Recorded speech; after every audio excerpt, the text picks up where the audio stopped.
Breaking news, breaking news, breaking news. Huawei is unbanned. It finally happened. Against all the odds, Huawei has prevailed. After months of problems and issues and companies from US walking out on them, Huawei is finally resurrected. It really seemed like the end game for Huawei, but it's all good now as President of United States of America has lifted the trade ban. The US firm can now continue to do business with Huawei. According to the president's statement, US companies can sell their equipment to Huawei. We're talking about equipment where there's no national security problem with it. I've agreed to allow them to continue to sell the product so that American companies will continue. Now, why did this happen? Why a U-turn all of a sudden? Apparently, the decision is the result of discussion with Chinese president, which not only include the discussion for the ban, it also includes some other negotiations. So United States will stop pressuring allies into not purchasing Huawei 5G equipment. In addition to that, US has also agreed not to introduce new tariffs and other charges on the Chinese products. On the other hand, China has agreed to buy a tremendous amount of US agriculture products. We're going to give them a list of things we'd like them to buy as set by Donald Trump. All in all, Huawei is unbanned, but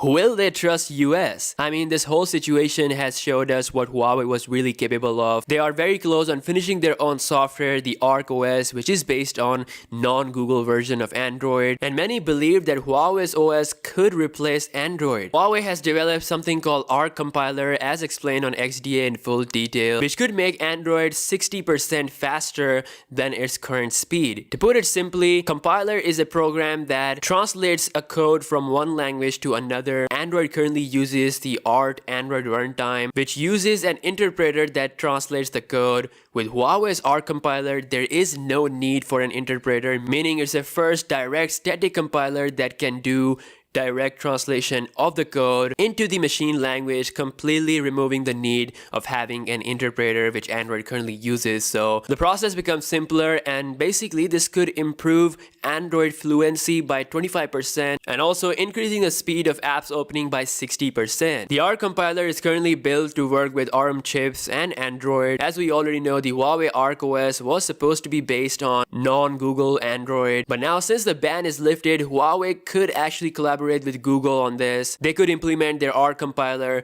to Google's Android version that can benefit pretty much all Android devices who use ARM architecture and run Android. But the question is, should they trust US again? I mean, after what has happened, Huawei has to think smart here. Even though they can make their own Android version faster, they still need Google because of security and, most importantly, software updates. It's been said by the CEO not long ago that Android and Microsoft OS are always been the main priority of software, and they would only use their own software when they are forced to, which they are not anymore. So they could still use Google's Android, which is a good news for everyone. I mean, if you have a Huawei phone or planning to buy one, go ahead, it's all good now. My excitement for the Mate 30 has returned. I mean, that phone is one of the best and the most anticipated phone of the year that is coming later down in 2019. So the ban is gone, and I think they're gonna use the Google Android version. No matter what they do, they will be surely working on perfecting their own OS behind the scenes, and when the time is right and when their software is perfect, they might replace their phone with their own software version. But from the looks of current situation, I think Huawei